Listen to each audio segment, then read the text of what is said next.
Datuk Seri Anwar Ibrahim menegaskan beliau tidak pernah campur tangan dan memberi arahan kepada bekas Peguam Negara Tan Sri Idrus Harun dalam keputusan melepas tanpa membebaskan DNAA Presiden UMNO Datuk Seri Ahmad Zahid Hamidi daripada 47 pertuduhan berkait Yayasan Akal Budi. Perdana Menteri menegaskan jika mempunyai kuasa menangguhkan keputusan mahkamah itu, beliau pastinya akan mengarahkan pembebasan terbabit hanya dibuat selepas selesai semua pilihan raya. Beliau berkata demikian kepada pemberita selepas solat Jumaat di Masjid Jamik Sri Petaling pada Jumaat. Berhubung pelbagai polemik timbul ekoran keputusan DNAA terhadap Ahmad Zahid yang juga timbalan Perdana Menteri itu, Anwar menjelaskan beliau juga meminta penjelasan lanjut daripada Peguam Negara pada waktu itu. Susulan polemik yang berlaku, Perdana Menteri tidak menuding untuk menyalahkan rakyat yang sebenarnya ingin penjelasan lanjut mengenai keputusan terbabit. Perdana Menteri mendakwa walaupun Badan Kehakiman tertakluk kepada kertas pendakwaan, namun Hakim masih ada budi bicara. Ramai tokoh-tokoh terlepas. Itu tak jadi isu. Bila Datuk Seri Zahid lepas, itu bukan keputusan saya. Saya dimaklum tentunya oleh Peguam Negara kerana kes ni profil tinggi.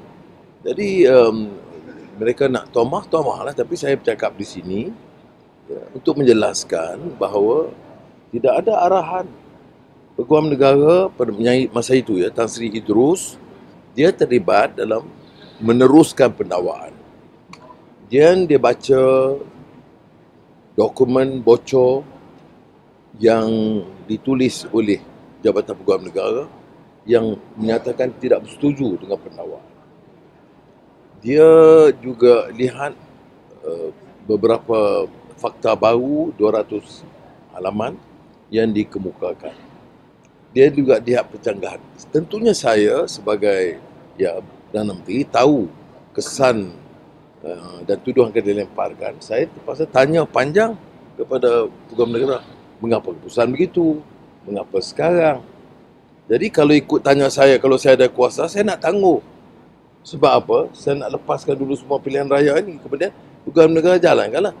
Tetapi Peguam Negara tidak setuju. Peguam Negara kata tarikh awal mahkamah ialah 4 hari bulan dan 5 hari bulan adalah hari akhir beliau. Jadi beliau menjalankan tanggungjawab dia. Dia tak mau lepaskan tanggungjawab yang dia uruskan kepada yang lain. Jadi saya tidak boleh menghalang dan saya juga baca banyak kenyataan-kenyataan, sebahagiannya benar, sebahagian iaitu melahirkan rasa kesangsian, minta penjelasan lanjut. Saya juga minta penjelasan lanjut daripada Peguam Negara tentunya. Dan lepas itu saya tak salahkan mana-mana rakyat yang inginkan penjelasan lanjut.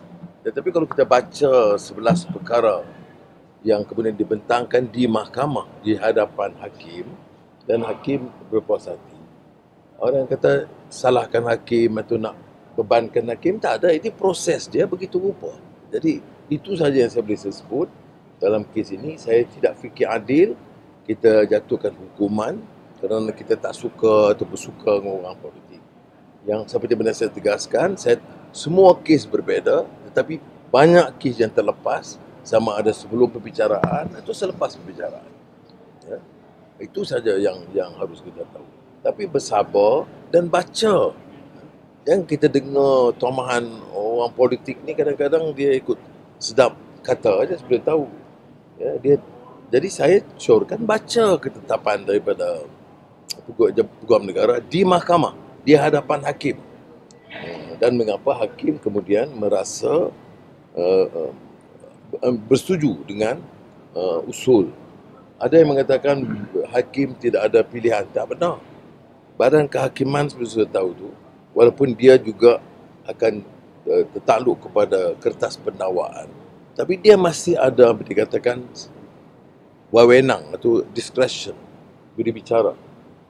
Saya bukan bawa pandangan ini sebagai Peguam Negara, dan saya pun juga elak kerana tuahan yang satu pihak ini kerana kerajaan Anwar dah tinggalkan reformasi.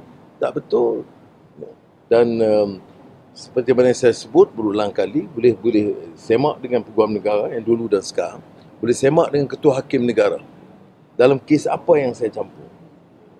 Tapi bila kena kepada tokoh yang tertentu, dia jadi isu. Jadi saya nak nasihatkan rakyat umumnya berhak bertanya, berhak ambil tahu. Dan jawapannya adalah membaca kenyataan sepenuhnya. Tetapi janganlah membuku, jangan dengan fitnah. Jangan lupa oh ini ada arahan Perdana Menteri ini dan sebagainya lah ya. Tak payah kita panjangkan.